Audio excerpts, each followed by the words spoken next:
Man, I'm not aggressing enough here. I'm playing like such a fish in this spot.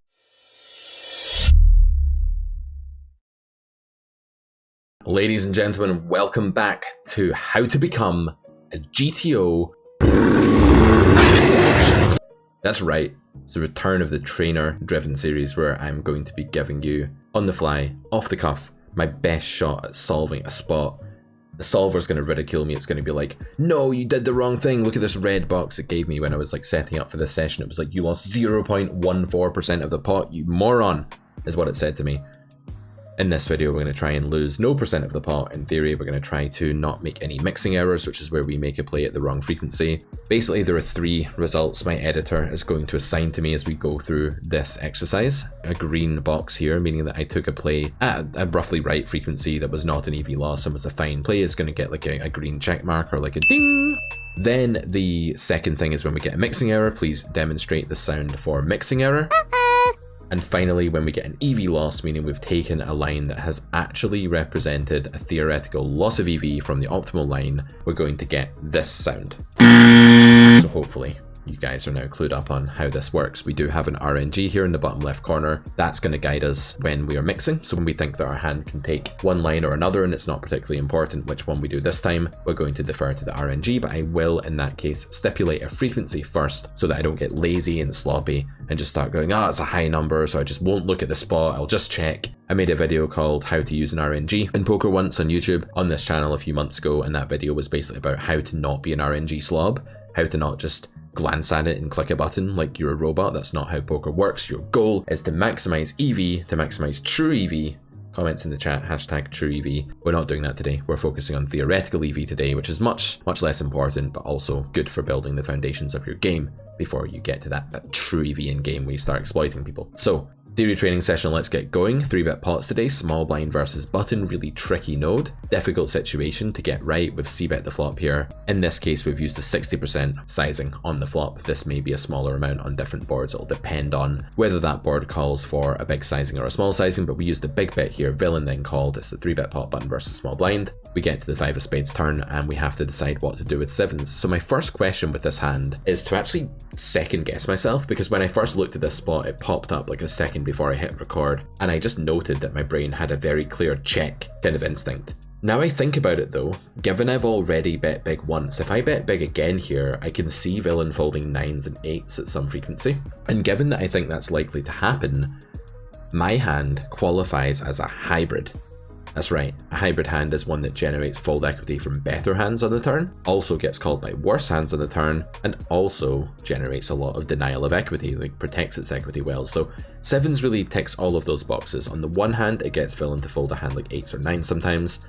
On the other hand, it can get called by 4s or ace queen of spades or something like that it's actually ahead of and that may check down at showdown. That's important, right? If villain's going to bluff you at showdown, and you're going to check fold or have an EV of 0, then it doesn't make much sense to go on about your showdown value. But I think villain does check down, like they busted ace queen of spades here, so we do actually get some pot share by going bet, bet, check. And then thirdly, the fold equity we get with 7s is undeniably very useful. We're getting fold equity from like king queen or ace 10 or something. It's always 2 overcards, right, for the most part. So therefore, I think this hand, it makes some sense to bet. I think 7s with a spade would be betting more often. I'm going to give this hand a low bet frequency though, 25%, but I'm going to check on a 94.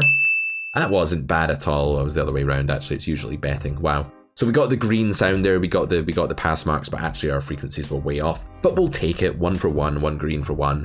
Let's keep going. The reason that we got the check mark there, just to reiterate, is that we chose the right action for the frequency. So it's basically a high number on the RNG, which means you want to take the passive action, and there is 28% check here. But I'm really glad that I thought about this a second time, because my snap instinct was never to bet this turn when the spot popped up. Then I thought, no way, there's going to be betting here, so I'm glad I actually caught myself there and was able to find the hybrid. Lots of positives, a little bit of some constructive criticism to take from that as well, and that I need to be betting that hand even more than I think. It's just super useful.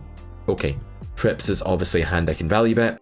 I would start here by determining my sizing. I think I'm going to use the B60 here with, again, bet big on the flop here. We could have bet small on this board. Either one would have been okay, but this time the solver went for the big bet. So the 304 is B60, 60% of the pot. That's going to be my sizing here, I think. Why is that going to be my sizing? because I think that every hand I'm interested in value betting here, such as jacks, tens, maybe nines, queen x, etc., bolts, they're all capable of going big over pairs, aces or kings. Of course, we will mix check with some of these hands from time to time as well. But yeah, it's b60 if I bet. Do I always bet ace queen? I do block a hand that's going to bluff here, so I think this hand's going to bet a ton. If I had a hand with a different ace here, say I had like the ace of clubs, I would unblock more villain's heart bluffs and it'd be a bit more incentive to check, because the way you get money from air is to get your opponent to bluff those hands. So that would make some sense. I think this combo is like really close to pure. It might even be like, I'm going to bet it always. It might actually be like 75%, but I'm going to go ahead and bet here. Wow, it's actually checking half the time. One thing I want to point out here, by the way, before we go any further, third pot here is being used sometimes. I'm not using that for practical reasons. I'm just simplifying it out.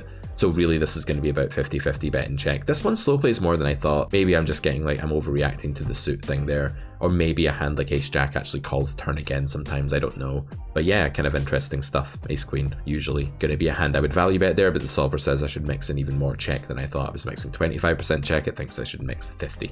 Mixing error, one check mark so far. All right, kings. This is going to be super high frequency. We unblock the spade, which I think is a thing that makes us a bit more inclined to bet with this class of hand. Though it'll be a small factor, it's not going to be overarching. And I think you could check here, but I'm going to bet 75% of the time. Probably if I, do you know what? I'm going to actually bet this hand on a 76, because I think the solver will only check like 15 or 10% of the time here. So while I normally do things in clusters of 25, I really want to get that green box, guys. I really want to get that. So I'm going to be 60 on this one. Yes, boys. Yes, boys. It's a pure bet. Look at that. Stuck to my instincts. I was actually like, this particular suit of kings, I actually don't think is going to mix any check. It's actually really rare. This phenomenon of an overpair on the turn in a 3-bet pot being a pure bet isn't super common. Most of them mix check raise, because check raise is just an incredibly great thing to do. I think here this is quite a favourable situation for our range. The board is paired to the deuce, which is great for us. The 7 is largely a brick for villain as well. It's an offsuit card. I think it's just a spot where if we check, they'll check back a fair bit, and we want to be quite aggressive here, and we don't have the king of spades as well. So that's kind of the final nail in the coffin for checking. All right, 2 greens, 1 yellow, not bad.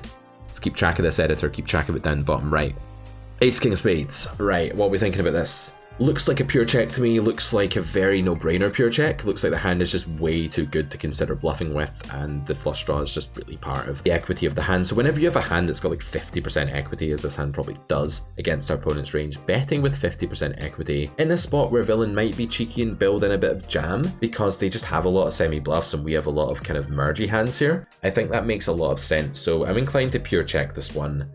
I think I would be bluffing with some spade here that's lower, of course, like the king jack or king queen or something. I'd probably be 60 those hands, but this one I'm going to check pure. So actually not looking at the RNG, because I don't think there's ever any bet. Green check mark please, 3 for 1 and 0 reds. Let's keep going. Ace queen offsuit, I think this is definitely bettable for value. It's somewhere near the bottom of the value bet range for B60. I think you can B60 this hand. It's probably like 40-60 or 50-50 or something. RNG is 24, clearly a bet on that. 4, 1 and 0. Let's keep going. Man, we're flying through this. We are becoming a GTO beast. All right, pocket 8s, the snowmans. Looks like a pure check to me at first sight. This doesn't seem to elicit the same amount of fold equity from better. Although, like, villain doesn't have jacks here. I don't even know that they have 10s here. It depends on what this sim is doing. I don't remember which one this is. Some sims on the button will mix in some 4-bet with 10s, others won't. It really just depends how you set it up. So I don't think there's much fold equity from better here like there was in the case of the 7s earlier. There isn't any nutted redraw to add value to our bet. There are only 2 outs. This looks like bang middle. This looks like pure check. I'm going to check on every number here. God damn it, it's betting. Oh, it's betting sometimes. It's using small though, I'm not using small. Okay, so it's only like 6% the size I'm actually using. So yeah, we'll take the green check mark. 5, 1 and 0, I believe. Man, we're crushing this today. Let's see if we can get like an insane score today and like outdo our last performance. King 10 of spades. I do think there'll be some slow play and check jam for this one. I think when you block the... do we care about which suit this is? Actually, probably not, because all the king jack is behaving like somewhat equally here in villain's range. So I'm going to ignore the spade element to this for now. I don't think it really matters. Sometimes players get too obsessed about stuff that's just not super important, and I believe that's an example of that. Going to be using big bet when I bet. Again, the way I choose my turn sizing is that I just think about the region that I'm value betting, and I make sure that I include all hands that want to value bet sometimes for the sizing I'm using, and that I'm not making any polarization errors, that I'm not betting a hand that's too mediocre for a certain bet size. So for example, if I was to bet 9s here big, that would be a clear polarization error. I'm betting the middle of my range for big sizing. It's kind of a big mistake. But with king 10, clearly you can do that. This one will definitely check. The question is how often. I don't really care about this in my student's game, so if my student brings me a hand where they're like, oh, I mixed in 40% check and actually the solver was checking 60%, I'm not going to give them a hard time about that. I'm not going to be like, go away and write out your solver percentages in your workbook or anything like that. But I do think it's important when you're playing against really good players, and I do play against a lot of really strong players, to have some semblance of balance here. So I think I'm torn between 50-50 and 75-25. I'm definitely betting on a 10, but I'm going to say it's betting for some bonus marks here. I'm going to say it's betting this hand about 70% of the time. Clearly it's going to bet on a 10. And we're going to loss? What? How is this a pure check solver? Okay, we should know that it's losing again, like absolutely none of the pot, but this one is my first red. This is deeply saddening. Why does it really like checking this particular combo? It actually doesn't really like checking it, it just slightly prefers it, and that's enough for it to do it all of the time. Let's pause the video and investigate this EV loss. Sad times. Look at this, guys. The solver is such an absolute moron. It's basically like, okay, Jack 10 is a pure bet and Ace 10 is mostly a bet, and this one never bets unless it's clubs, and it does sometimes because I'm a solver and I'm gonna just be a little shit about everything. And then like the Queen 10 is gonna use only the small bet. That makes sense, right? You're blocking the Queen, you don't want to bet big. I totally get it with Queen 10. And as you can see here, using a big bet with this is a more meaningful EV loss, so I do get behind that. What I can't get behind is stupid little dumb noise EV losses of this nature. Although it gave me a red thing here, guys, I'm gonna continue to mix this hand between bet and check. I don't see a reason to care about this tiny smidgen of EV. If you look at the bottom right of your screen there, you can see that the EV differences are basically just stupid. You have to be a very special type of person to care about that. Like to sit there and be like, oh, actually it's losing EV with this play. You have to be a very special kind of person. You need to be really, struggling with different aspects of life and poker and existence in general. I wonder how those people get through life, actually. It must be tough for them. Basically, I'm just mad at the solver because it gave me a red box and it ruined my perfect score through its petty, absolutely disgustingly nitpicky ways. It's kind of ruined my day now, so thank you for that, solver. But yeah, there's some slow playing going on with this one. I think that's important. There's no slow playing going on with this one because you unblock like the ace high gutters and stuff, and the ace queen and king queen that exist in offsuit forms, not just suited ones. That's combinatorically quite important. But king 10, I don't really get it. Like, okay, you block king queen, that's the main queen that he has. He has ace queen as well, actually, a lot. Unblock ace queen, yeah, I don't really know. I guess like a lot of the bluffing range is ace x, ace jack, ace 9. Yeah, I don't know. It's just a bit silly. Let's get back to the training and just accept that we're not going to get a perfect score today. Oh well. Next up is the ace king of spades. We have made a flush. I'm very sure it's going to let me slow play this one sometimes. The question is how often. On flush turns in 3-bet pots, small blind versus button, I just use third pot. That's my sizing. The reason is that villain's range gets split a lot more between hands that are really good on a turn like this, like queen jack, spades, pair plus spade, 2-pair, etc. And then hands that are really bad, like the king queen of clubs, or just some terrible float from the flop, or some underpair like 5s, or ace queen, just ace queen high or something. So villain's range is pretty polarized on this 8, maybe a bit less so than it would on like a blank spade, because he does have some like pair plus draw mediocre hands here, like 7s or something. But overall, I think I wouldn't be shocked if the solver used a big bet here sometimes, but I'm going to stick to small bet. It is my sort of paradigm. It's my plan for these kind of textures, so we'll do that. As for this hand, we definitely unblock bluffs, like the low EV bluff region here quite nicely, like the sort of ace queen of diamonds, king queen of clubs, like these kind of hands are going to bluff. So checking is definitely fine. We block the sort of calls that just bet anyway, so I don't think these blockers are like particularly polarizing blockers. Like we're just going to block the good stuff in his range that bets or calls if we bet. So it kind of is a moot point because it blocks both types of investment equally. So I don't think we have a massive preference here. I'm going to go 50-50 and I'm going to bet small on this range, but I don't really care. It's actually pure checking. Wow. And this time, again, my bet was small, so my EV loss is nothing. Guys, look at the numbers. Look at the numbers. Don't judge me. Look at the numbers, yeah? I lost nothing. If I used a bigger bet, I would lose more. I've already talked about why I wouldn't do that. But this one is pure checking. All right, fine. I hate trying to predict frequencies because when you're looking at an EV loss that small, you're not actually predicting EV, let alone true EV. You're just looking at frequencies. and for some petty minute reason the solver thinks check with this combo is slightly better than betting with it. Normally when that's true, it's because the hand just unblocks villain's weak bluffing range, and I guess this does, and we didn't note that at the start. I thought check would be fine, I didn't realise it would be mandatory. It's barely mandatory, I use that word loosely. I guess I got told off once again. It says 1.20, but when it says that, guys, it's referring to, the hell is it talking about? Because when you look at the actual EV difference, it's not that much. Maybe that's it in chips. I think it's translating it into chips, whereas here it's percent pot. So that's like a tenth of a big blind in a pot that's very big. The reason that that is relevant, like how big the pot is that it would take very little true EV swing, exploitative swing, you know, whatever you want to call it, for that to just not matter. And in reality, this won't matter. What will actually determine what you want to do with Ace King in the real world, not the stupid theoretical GTO beast world, but the real world, would be what is villain doing? Is he stabbing too often when checked? Is he checking back too often? I would think most people are checking back too often here, and to like verify that very briefly and just show you how you would investigate something like that, I'll bring up the sim. Because, oh wow, it's like range checking the turn, that makes sense. So the reason it's checking this all the time is just that it absolutely hates this spot. I actually forgot to do that. I forgot to plan like how often my range was betting, and I forgot that there would be range checks. That's so stupid. That's really dumb of me. Like, of course this is a turn that's so bad we just range check. Wow, I don't know what happened to me there, I just had a lapse. So yeah, that's why it likes checking everything. It's because the range overall is in a really low EV spot and wants to check everything. It's not because of that particular hand. Wow. Editor, can you like make me look like an idiot right now? Like put a silly hat on my head or something? Like I kind of deserve it. I bow my head here in shame, and you can do that because that was really lazy and sloppy of me. Do as I say, guys, not as I do.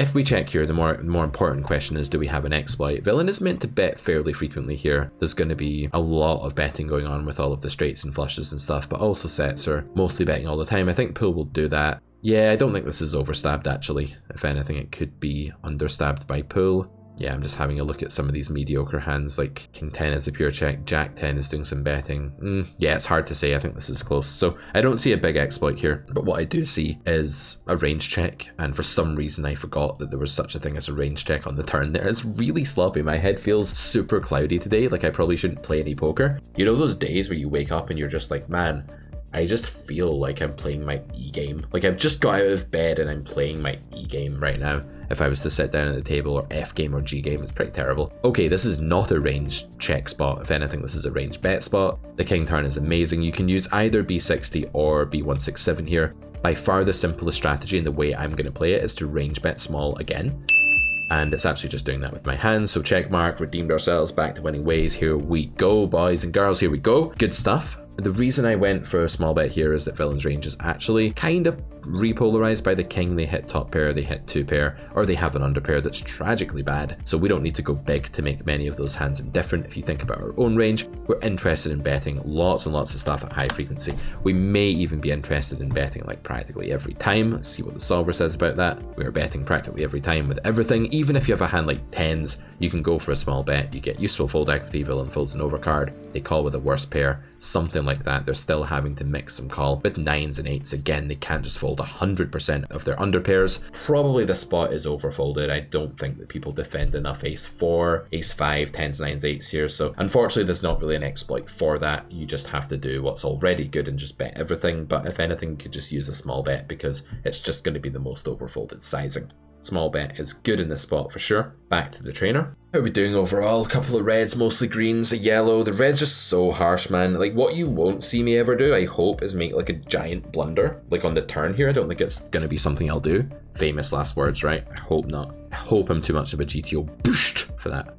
This hand strikes me as a bit far up actually, like ace, ace 4, ace. The ace is like the most blank, ridiculous hard to hit turn in the world that basically reduces the board to just a completely hollow, meaningless thing that just came down and missed everybody.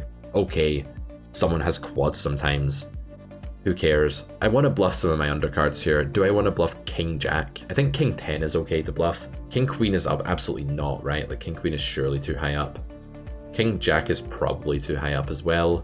I do have the King of Clubs, which blocks his broadways, and that might give this hand some bet.